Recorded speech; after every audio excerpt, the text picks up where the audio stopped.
साथ बीजेपी सांसद घनश्याम सिंह लोधी जी मौजूद है। सर बहुत बहुत स्वागत है आपका टीवी में। थैंक यू भैया। सर पहला सवाल ये है कि विपक्ष लगातार सदन को नहीं चलने दे रहा है क्योंकि विपक्ष का एक ही मुद्दा है कि सरकार हमारी बात नहीं सुन रही, सरकार हमको बात नहीं सुन रही और हमको किसी मुद्दे पर बोलने नहीं दे रहे। सर ऐसा क्यों किया जा रहा है बीजेपी द्वारा? देखिए, 1 महीना लगभग हो गया और इस सदन चलते हुए लगभग 1 महीना लगातार विपक्ष विरोध कर रहा है और अपनी बात कहने के लिए सदन है और बाद में हमारे जो अध्यक्ष जी हैं वो बार बार बुलाते हैं नेताओं को, नेता प्रतिपक्ष को और नेता विपक्ष को, और सब लोग बैठ के बात करते हैं, लेकिन वहाँ तक तो सीमित रहता है। उसके बाद है ना, जैसे ही वहाँ से निकले उसके बाद हंगामा शुरू, और ये हंगामा लगभग 1 महीना लगातार रोजाना हो रहा है। जब सदन चल रहा है तो सदन के बाद मेरे ख्याल 2-4 मिनट कार्यवाही होती है और उसके बाद हंगामा शुरू हो जाता है।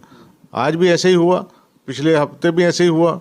तो मैं समझता हूँ इस सदन ने मतलब विपक्ष ने एक मन बना लिया कि सदन नहीं चलने देना है, और इससे जनता का भी और सरकार का बहुत बड़ा नुकसान है, क्योंकि सदन चलाने के लिए खर्चा भी होता है और पैसे की बर्बादी भी होती है। तो मैं समझता हूँ इसे विपक्ष नहीं चाहता चलने दे। तो अब आपने देखा होगा, क्योंकि कोई वजह है तो आप अपनी बात कर रहे हो, आप सदन में आके कहिए। कोई जनता से हिस्से के मामले जुड़े हैं तो सदन है, सदन में उसे उठाइए, लेकिन उनके पास कुछ है ही नहीं बोलने के लिए, ना जनता में जाने के लिए ना सदन में कुछ बोलने के लिए। तो विपक्ष ने पूरा मन बनाया हुआ है कि और हंगामा करते रहो, बाकी कुछ कहते हो मतलब।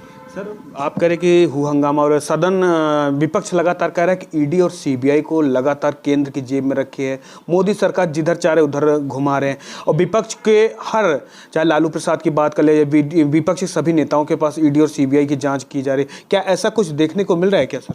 देखिए, जब कांग्रेस की सरकार हुआ करती थी, जब दूसरी कोई सरकारें रही हैं तो है ना, उस समय भी ईडी होती थी और सीबीआई होती थी, लेकिन जो गलत करता था उसको पहले भी कार्रवाई होती थी, और आज जो गलत कर रहा है तो है ना, थोड़ा सख्ती से कार्रवाई हो रही है, क्योंकि माननीय मोदी जी के नेतृत्व में जो सरकार चली, ईमानदार सरकार है।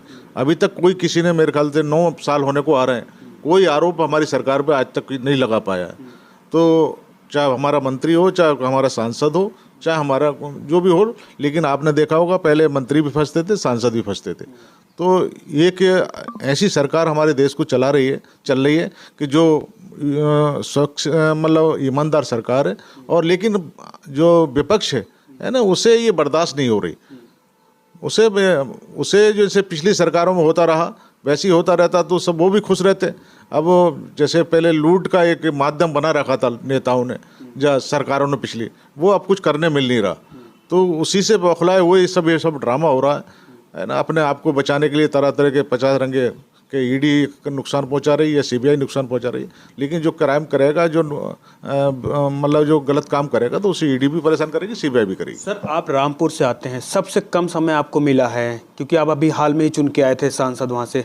क्या 2024 का जो लोकसभा चुनाव होगा विकास के मुद्दे पे होगा, और बीजेपी को कितना फायदा इसको देखने को मिलेगा 2024? देखिए, हमारी पार्टी भारतीय जनता पार्टी एक ऐसी पार्टी है, हमने जब भी कोई भी चुनाव लड़ा है विकास के ऊपर ही लड़ा है, और अब तो माननीय मोदी जी के नेतृत्व में और हमारे जो मुख्यमंत्री हैं है ना, चाहे यूपी के हों और दूसरे राज्यों के हों, मैं समझता हूँ इतना विकास किया है कि लोग उनसे प्रभावित होकर, आपने देखा होगा जहाँ भाजपा की सरकार है तो वहाँ दोबारा तिबारा चौबारा मतलब रिपीट होती रहती है ना। तो विपक्ष की सरकार तो एक बार आई और दूसरी बार दूसरे की सरकार, लेकिन जब अच्छा करती है हमारी सरकार तभी जनता वहाँ दोबारा रिपीट करती है सरकार को। तो ऐसे ही हमारे यूपी की सरकार है, राजस्थान की सरकार है ना। तो और मैं समझता हूँ पूरे देश में अब तीसरी बार मेरे ख्याल से चुनाव होने जा रहा है माननीय मोदी जी के नेतृत्व में।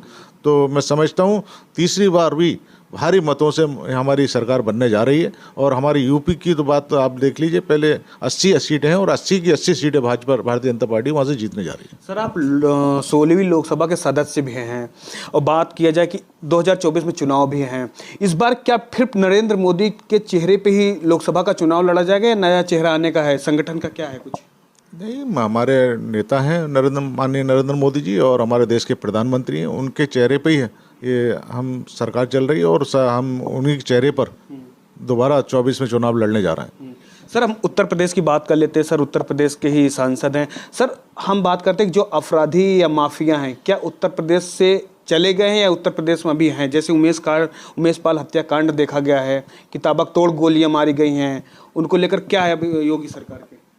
देखिए, उत्तर प्रदेश में कानून का राज है और कानून के राज में जो कानून से खिलवाड़ करेगा उसे सज़ा मिलेगी। आपने देखा होगा पिछली बार जो भी, चाहे हिंदू रहा या मुस्लिम रहा, किसी मजहब का रहा, कोई माफिया है और कोई गुंडा है तो उसको सज़ा मिली है। लेकिन कुछ लोग तो उसे इशू बना लेते हैं कि हर एक मजहब के साथ ये कर रहे हैं, लेकिन ऐसा कुछ नहीं। सबका साथ सबका विकास को लेकर हमारे भारतीय जनता पार्टी की सरकार चल रही है और उसका सबको लाभ मिल रहा है। तो किसी के साथ कोई पक्षपात नहीं, लेकिन जो गलत करेगा उसे सज़ा मिलेगी। तो ये थे घनश्याम सिंह लोधी जी, जिन्होंने साफ तौर से कहा कि 2024 का जो लोकसभा चुनाव होगा नरेंद्र मोदी के नेतृत्व में वो चुनाव लड़ा जाएगा और फिर से एक बार नरेंद्र मोदी की सरकार 2024 में फिर से पूर्ण बहुमत से सरकार बनेगी। Shivam Pandey, TNP news, Delhi.